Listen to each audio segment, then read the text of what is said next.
Welcome into another edition of the Belhaven Blazers Football Coaches Show. I'm Kenneth Nash, and joining me as always, head coach Blaine McCorkle. Coach, thanks for taking the time. Thank you, Kenneth. We've got an unbelievable show for you today. The Blazers had a record-setting historic display on offense in a 59-7 win over Greensboro this past weekend. We're going to talk about the records. We're going to look at a myriad of highlights. And it's also homecoming week, so we're also going to talk about this week's game against Southern Virginia. Lots of former players being recognized, Hall of Fame inductions, a ton going on for Belhaven football. So it's going to be a busy show, but let's dive right in where we normally do, and that is this past week's game. A record-setting display, over 700 yards of offense. That's a new record.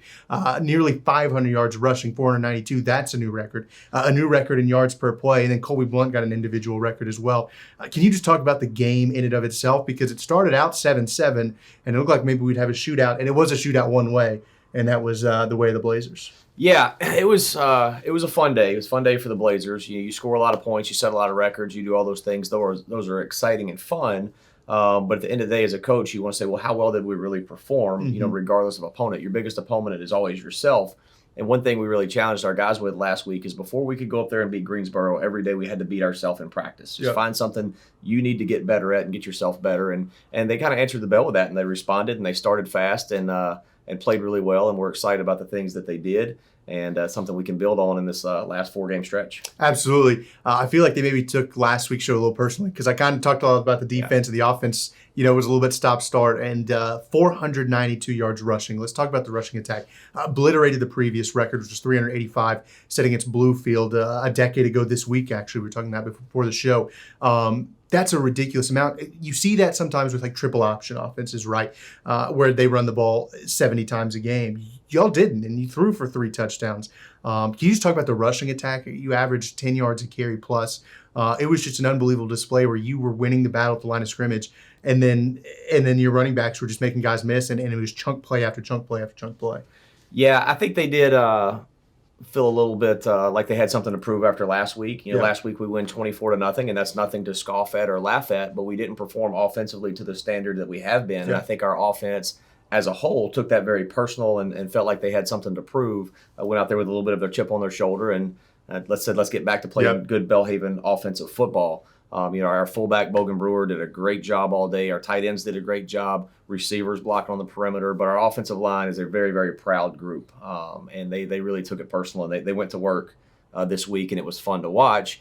And we've got a stable of backs that are really, really special. Obviously we'll talk about Colby and his record he set with single-game touchdowns. But what Devin Daniels did, what Deontay Galashaw did, C.J. Jackson coming in the fourth quarter, getting his first real significant action, just running the ball downhill. It was neat to watch. So excited about what they did.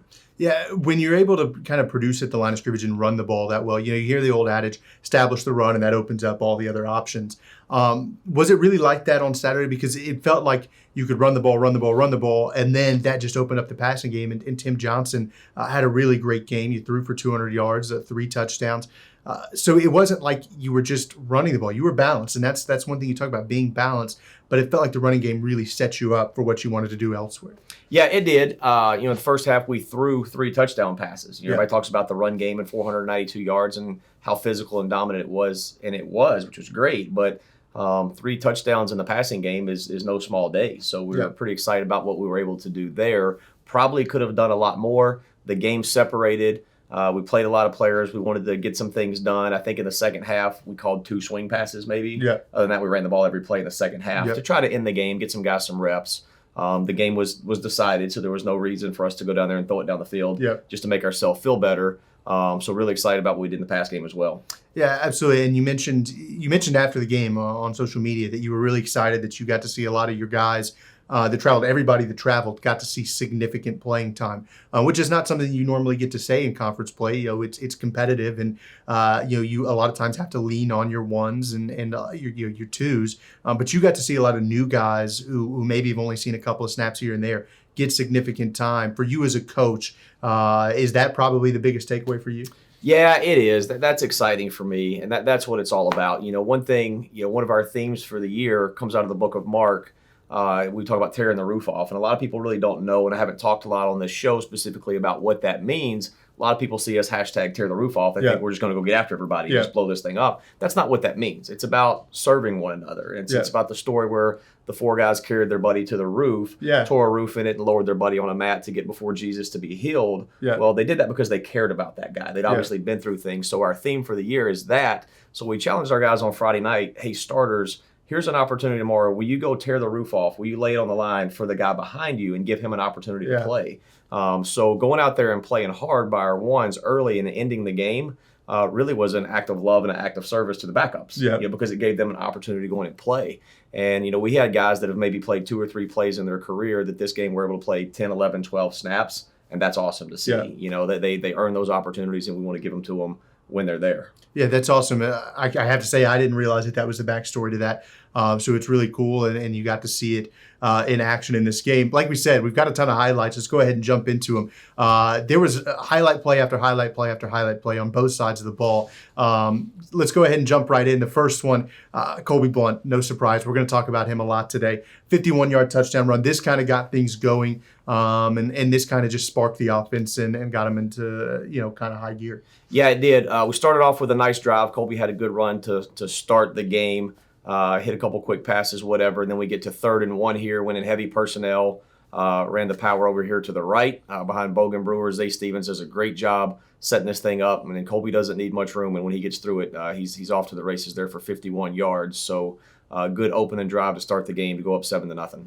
Yeah, it was an impressive run from Colby. Deontay Galashaw here, a nice burst, gets free, a 30-yard scamper. Did really well. You've got some really good blocking, as you can kind of see, just opening that hole to the right side of the line. Yeah, that picture right there as it freezes is a really, really pretty picture of the power play. That's just good old school, hard-nosed football. It's the exact same play that Colby broke a minute ago. We get in a short yardage situation. Sometimes that's there for us, and we take advantage of it. But again, great job by the entire offensive line and tight ends caving down that right side. Bogan Brewer kicking out the edge, and then Zay Stevens does a great job pulling. You can see him snap his hips and run his feet there on contact, and that is a really nice play by Deontay to get us down there close again for the set up the second score. Yeah, this puts you inside to 5, and then Colby Blount gets his second rushing touchdown of the first quarter, puts you up 14-7. It does not get a whole lot easier than this. Yeah, a little uncharacteristic formation on the goal line for us. Usually, just like we just saw, we get in some heavier personnel and try to just bang that thing in there. But we want to lighten the box, see if we could get some room for Colby to get the edge there. You see Kendrian Boatman has a really nice block on the edge. Yeah, he drives that guy really inside. He just caves down that right side, and Colby's able to walk outside of it. I don't know, you might have scored on that one, Kenneth. That was pretty easy win for Colby there. I appreciate the high evaluation of my abilities. Colby, he ran and he ran and he ran and he ran and he ran, and here he is running again, 30-yard scamper once again for Colby. Yeah, the early ones we saw were more up the middle type things for him to get him going. Here it shows his speed getting to the edge. Good job by Deontay Galashaw blocking here on the edge to get him outside. And then a great job blocking on the perimeter by Jacoby James Grace there. You see taking a guy out of bounds to get Colby down the sideline for, I think, about a 30-yard gain there. Yeah, it was an impressive play. We talked about, though, it wasn't just the run game. The passing game was impressive as well. Here's Cooper Tolo making a 35-yard touchdown reception. Nice throw by Tim Johnson. Cooper had 2 receiving touchdowns on the day, and Tim had 3 passing touchdowns through the air, but this was a nice connection. Yeah, Cooper did. I think this was about 2nd and 4. We're kind of in that fringe area before you get to the red zone, so it's a good time to take a shot down the field and see if you can get one. Tim throws a great ball where only Cooper can get to it. He plays the ball in the air really well. Finds his way in the end zone for the first of 2 touchdowns for him on the day. You can't see on the film here, but the sideline was so excited for Cooper, just coming off the field and just excited to see their teammates make a play. So I think that game was 21-7 at the time. Yeah, it was an impressive grab. Here's Raz Pace making a nice play. We've seen a lot of him in different sets and formations and in different positions, and it's something we talk about a lot. But he's a great athlete with the ball in his hands, and he does well here, just gets behind his blockers and picks up a nice 26-yard run. Yep, Raz running the quarterback power here. He actually threw a pass or 2 this week, which was nice to see. I don't think we had that one on the clip, but he threw a really nice sprint out pass to Jacoby James Grace, who was having the block there a minute ago. But here's Raz running the quarterback power for a nice gain to put us in scoring position again. And great block here by David Turner pulling. Same thing we saw Zay Stevens doing a minute ago. It's just David going the other way, cleaning that thing out for Raz. Yeah, now it has been all offense so far in the highlights. The defense made a lot of great plays as well. Christian Lewis had a really nice game, forced a couple of turnovers. Here he's forcing a fumble. Just does well. The receiver catches it, spins inside, and he just gets that hand in there, punches it free. Yeah, it was a great challenge this week for our secondary. Greensboro does a great job throwing the ball around. They get the ball out quick. It was going to be in the air a lot. We knew that. Good job here by him breaking on the ball and knocking the ball loose to give the offense great field position to start a drive from. Yeah, it was a great play. You see it kind of cut inside and nice little punch free. A great play by the defense. We talked about having a balanced football team, and that includes offense, defense, and special teams. D. Gray's one of the freshmen that you're very excited about, a good athlete. Here he is on a punt return, just making a play happen and sets you up once again in really nice field position. Yeah, there's several young freshmen in that secondary unit that I've mentioned a couple times on here before, D. Gray being one of them. He's a really talented kick returner. And had a chance to get him in there to see if he could make a play, and he did. And does a good job securing the ball first. Punt return for me, the first thing he's got to do is catch it. And once I know that I can trust you catching it, I'll give you a chance to make a play. And that's exactly what D did here. Again, putting our offense in great position with a short field. Yeah, that would help set up Colby Blunt's third rushing touchdown of the first half. 25-yard run, touchdown run here by Colby. And we said he ran. He only ran the ball 14 times, and he had 4 touchdowns, which is incredible. This is the third one here. Yep, well, we got heavier personnel again here. This was the first play after D. Gray's punt return there. So we want to just go downhill, have 6 offensive linemen actually in the game here trying to spread out their front. And they left us some cavities in there. Bogan Brewer does a good job leading the way. And I think Colby goes about 25, 26 yards here, not touched by a human hand, I don't believe. So nice play by our entire offense here. Yeah, and then that was later in the game, the passing game we get back into in the first half. This is Fabian Carter, and I know you said there's an interesting story behind this play, but he makes a nice grab, 23-yard touchdown reception, a little rollout to the left by Tim. Yeah, we actually had another play called before here.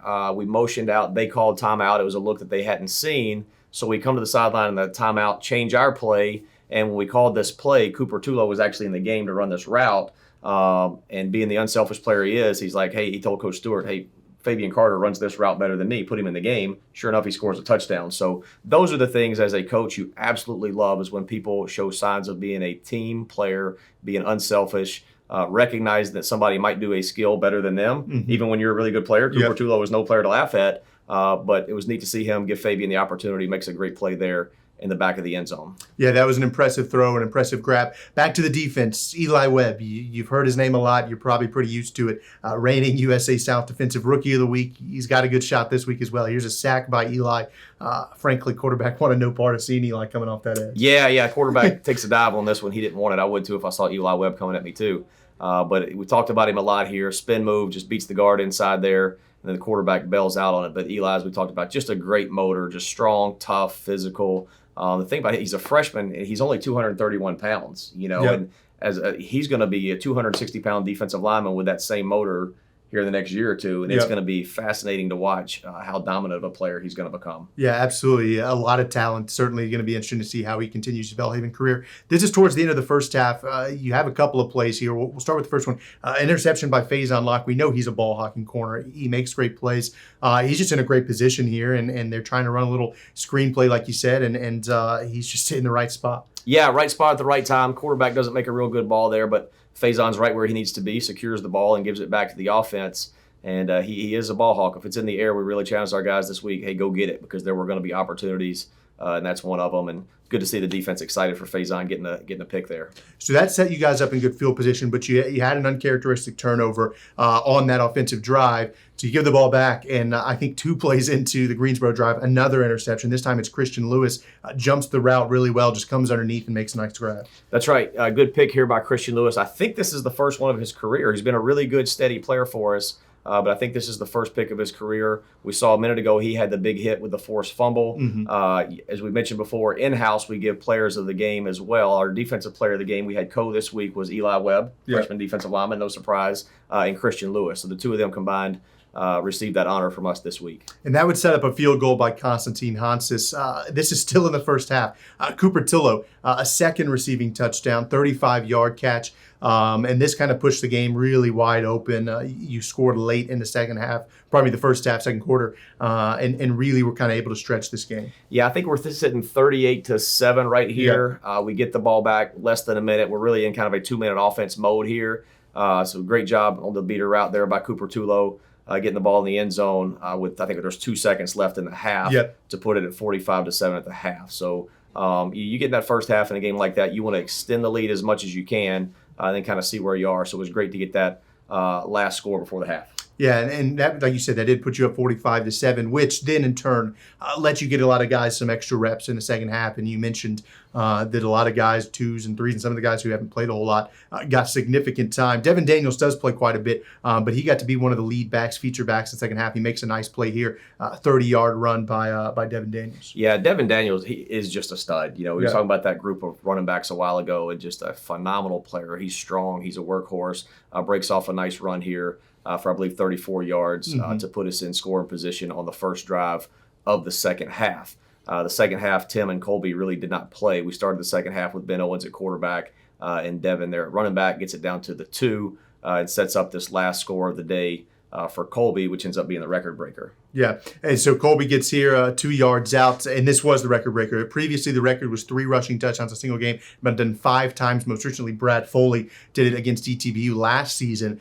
Colby stands alone now atop those record books. 4 rushing touchdowns. This was early in the third quarter.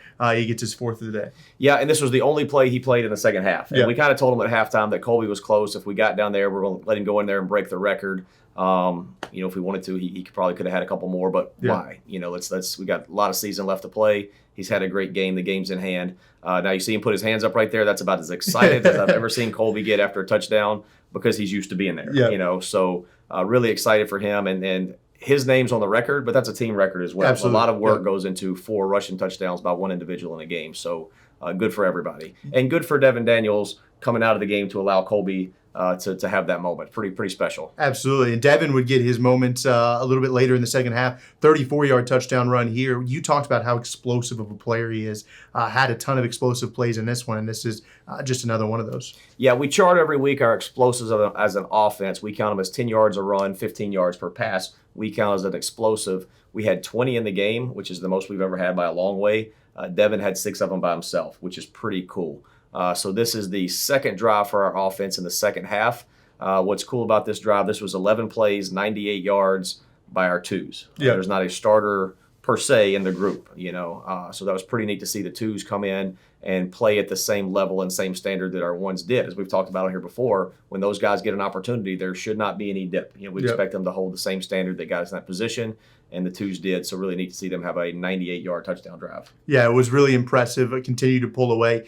The defense finished off the game in strong fashion, which I think is impressive because when you have a big lead in the second half, it's easy, especially for the defense, to let off the gas a little bit. You can give up some yards and whatever happens. They finished with high motors, and this is a nice tackle for loss here. Cody McCraney and Charles Robinson getting in the backfield, making the stop. It was a 6-yard loss. Yeah, good play by those 2 guys right there. And those are 2 guys that do play a lot for us. Sometimes game plans dictate, specifically defensively, who may get a number of reps, compared to somebody else. So this is one, last week was a game that really fit Charles. This week was a game that maybe didn't because of personnel groups, things like that. But nice to see him and Cody McCraney get in there and get a big tackle for a loss there towards the end of the game.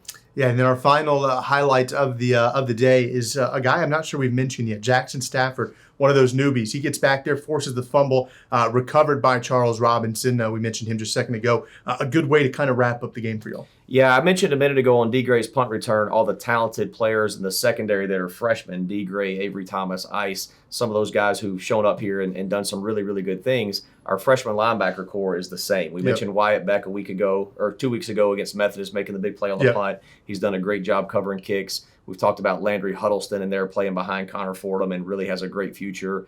He was the rookie of the week a few weeks ago, I believe, as well.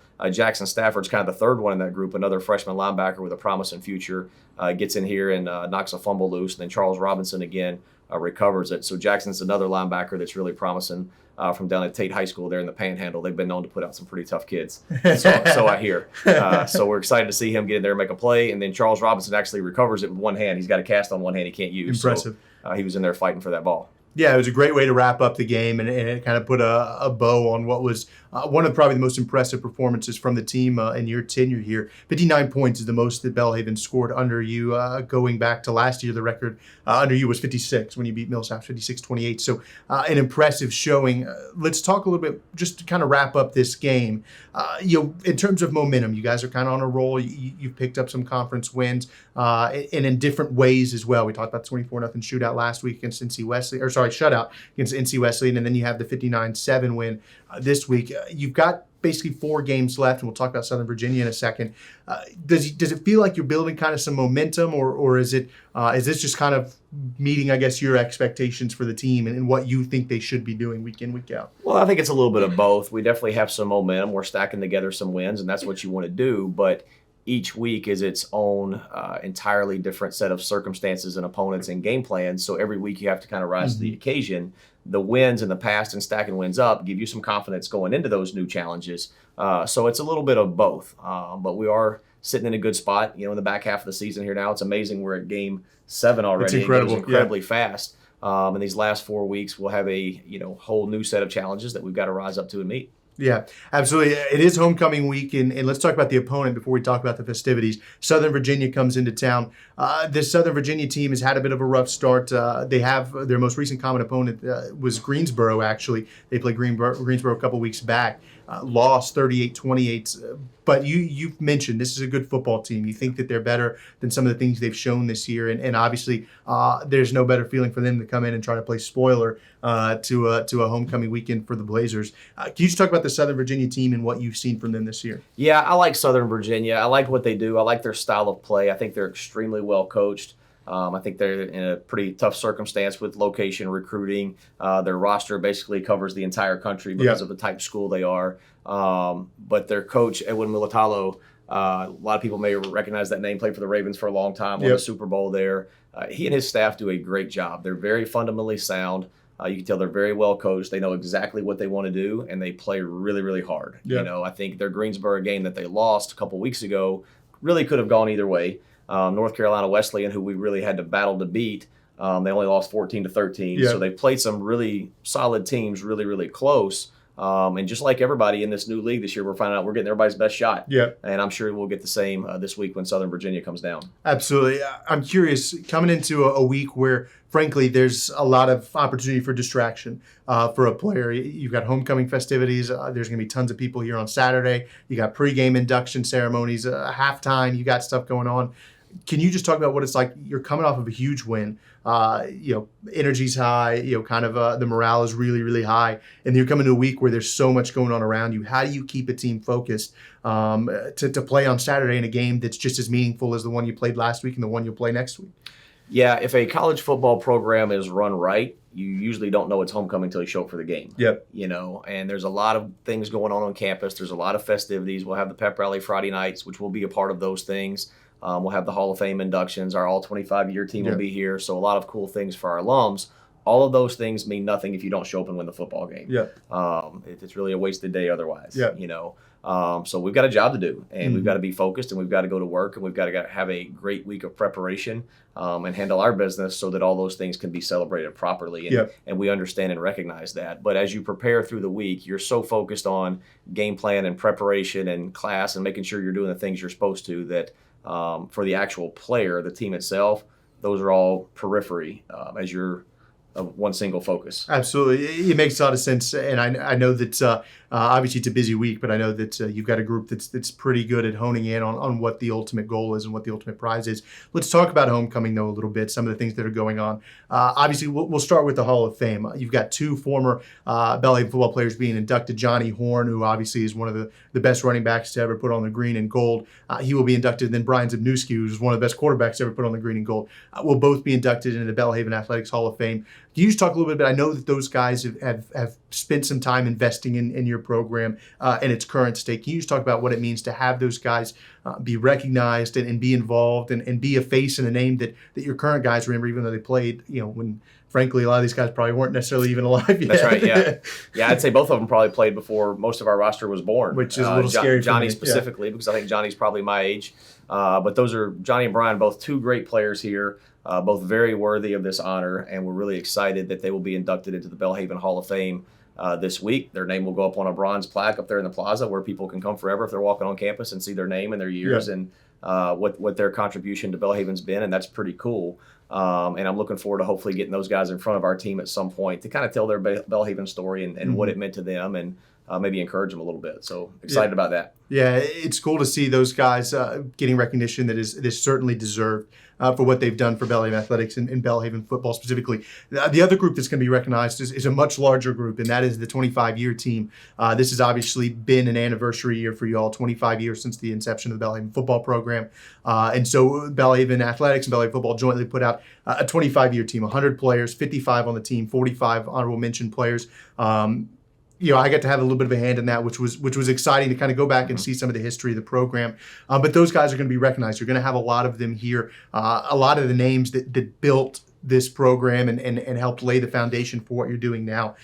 What does that mean, I guess, for you as a coach and for your program to have those guys back and to just be able to learn? I think for a lot of them, it's a learning process, your current guys, of what it's been Belhaven football and what has been Belhaven football and what will continue to be Belhaven football. Yeah, having the all 25-year team put together is a pretty cool thing. And it's going to be neat to recognize the guys who are kind of the upper echelon of 25 years of football. You're talking about literally thousands of players to weed down to a team. It's pretty neat what was put together to honor those guys.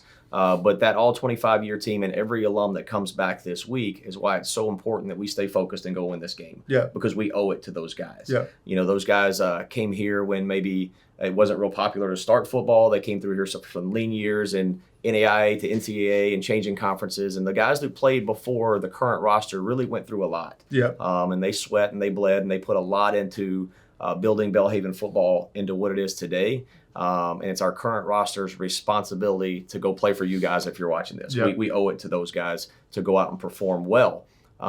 We owe it to those guys that are on our roster now to continue to grow our football alums and those things. So because your time here is so short.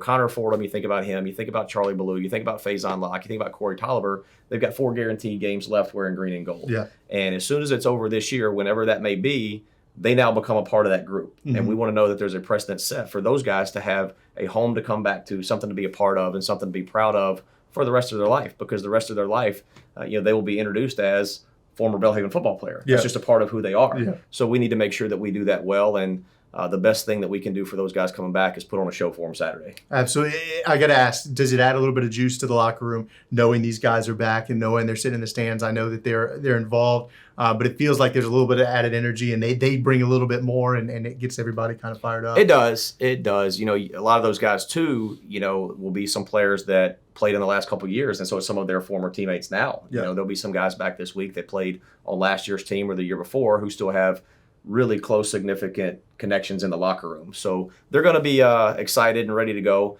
But as you mentioned a minute ago, this is a team that's shown the ability to kind of focus through distraction and go to work. And hopefully when the game's over, we can high five and hug all those guys and celebrate a win together. Yeah, it will be a lot of fun this weekend. 12 p.m. kickoff. Make sure to get here very early, though. You don't want to miss anything. It's going to be a party here in Jackson, and I know that Belhaven football, like you said, going to try to put on a show for everybody that shows up. So make sure to come out, support the Blazers on Saturday, Coach. Appreciate you taking the time today. Thank you.